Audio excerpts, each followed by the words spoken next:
Mola wangu mlezi. Mola wangu mlezi, nijalie mtoto mwema ni mfunzi ya kuwa. Pindi utoapo kitu usitegemee malipo kutoka kwa waliompatia hicho kitu. Hakika malipo ya Mola wako mlezi ni makubwa mno. Yeye Mola wako mlezi hutoa bila hesabu. Wengi miongoni mwa walimwengu hutoa vitu vyao kwa kutegemea malipo yarudie kutoka kwa wale waliowapea. Kumbuka ya kuwa unayempa ni binadamu. Ana madhaifu mengi sana. Anaweza kupata sahau. Huenda asifike sehemu ambayo na yeye angeweza kuigawa riziki yake akakupea na wewe. Au kutingwa na majukumu kiasi kwamba asingeweza kutoa chochote kwa ajili yako. Ya binadamu ni mengi sana mwanangu.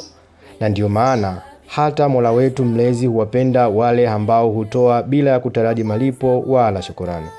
Tutoe kwa kutaraji malipo kutoka kwa Mola wetu mlezi pekee, bila ya kujali dini, jinsia, kabila, na hakika Mola wetu mlezi atatupenda sana.